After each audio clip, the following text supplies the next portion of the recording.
These clouds create the purest rain on Earth. It falls on a remote tropical island in search of nature's best filter.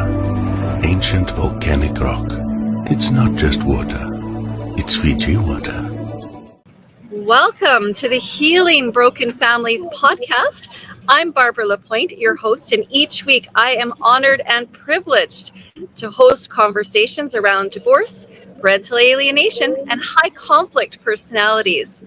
Today, my guest is Hasana Elaminbe, and she is a divorce coach joining us from Egypt. She helps women go from divorce to their dream life. Welcome. Thank you. Thank you so much, Barbara. I appreciate that. Yeah, I'm grateful that we have this time together. And I think what you do is really important to support and hold space for women through divorce. You yourself, I know, had a 21-year marriage and you found yourself divorced as an expat in a foreign land. So I thought we might start there and just tell me a little bit about that. And then we'll move on to your coaching practice. But you're a survivor and you're an overcomer. So let's start with your important story. Well, my story kind of began in reference to my divorce after I had been living in Saudi Arabia for about 16 years.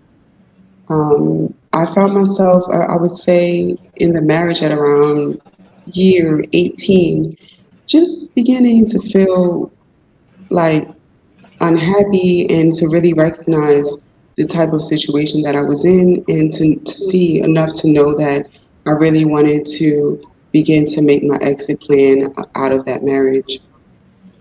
So for about 2 years, I just really started to really dig into mindset, really dig into positive affirmations, reading just anything that I could get my hands on just in reference to having an empowered and positive mindset. And at that point, I just started to begin reprogramming my mindset even before I was even out of the marriage. So as you can imagine, once I started to do that, being married to someone with narcissistic tendencies, it kind of created a clash between us.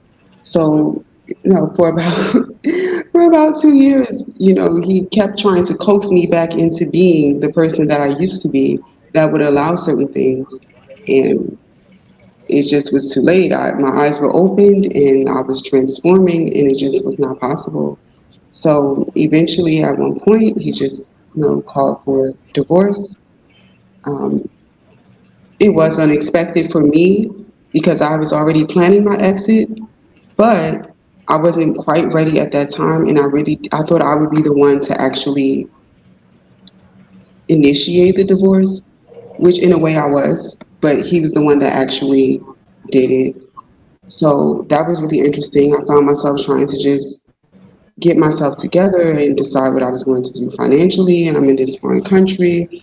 I really didn't know how to go about, doing everything that was necessary as far as getting the custody of my children and just being able to legally go ahead and file for the divorce. So little by little, I started taking steps. I started learning what to do. I was able to file for the custody of my children, able to legally get the divorce, and eventually take my children and leave the country.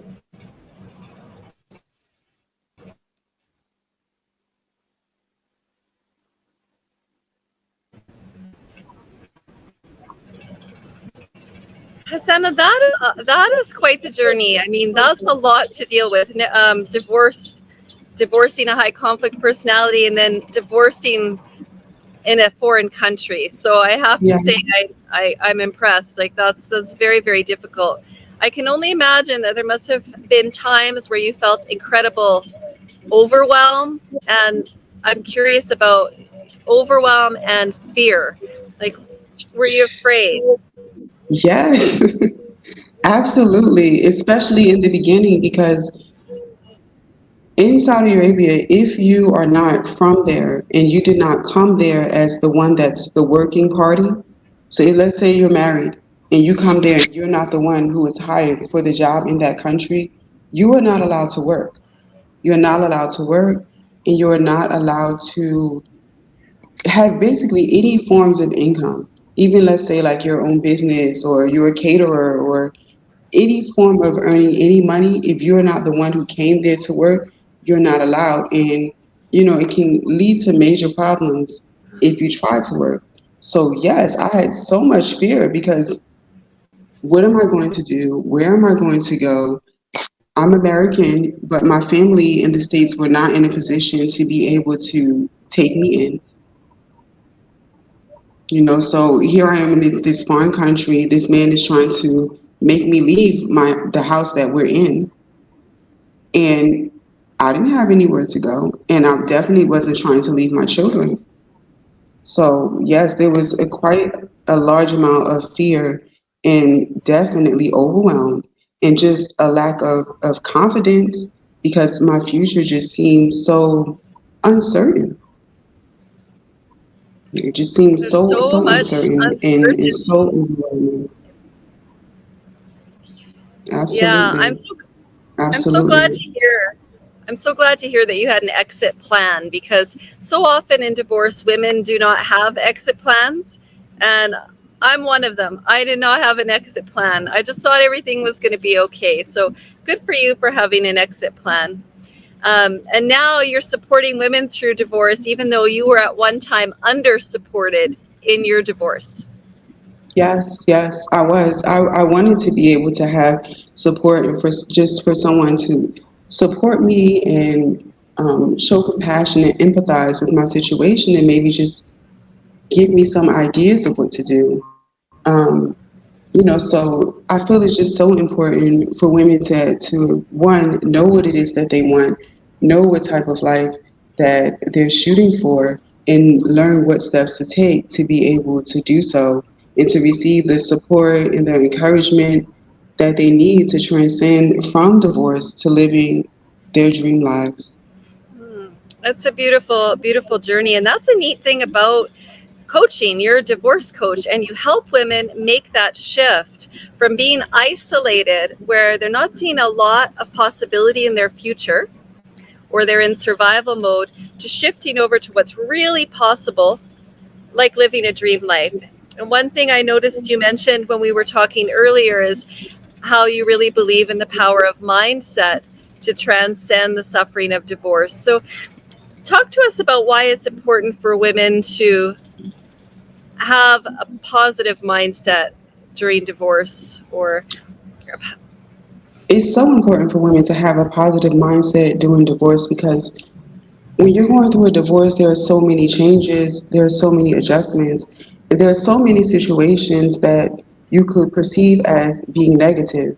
And without the proper mindset, when those things happen, you won't be able to realign yourself with a mindset that's going to take you more towards the things that you want and to help you to manifest the type of life that you want. If your mindset is not positive, then you'll be thinking in a way that's not supporting your goals, not supporting your dreams, and not supporting the type of future in life that you want to create for yourself. You'll be going against what it is that you want.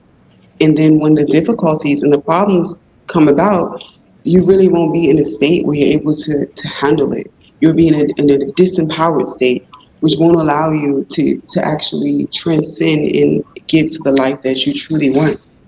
mm-hmm. Yeah, a disempowered state, feeling disempowered and shifting over to a more empowered state where you're no Right. longer a victim of divorce. So Exactly. I really hear what you're saying about divorce mindset being so critical and so important.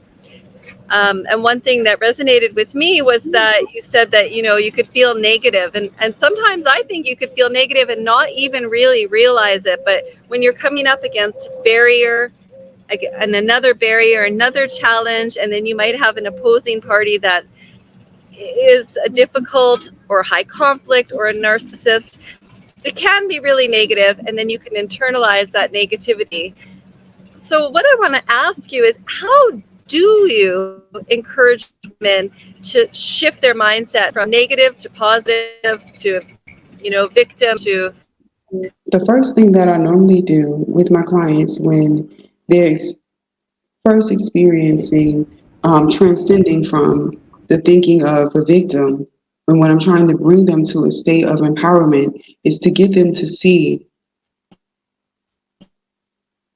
what what part or what role did they play in their current situation, whether they were aware that they played a role in it or not, and to get them to begin to take responsibility for that role.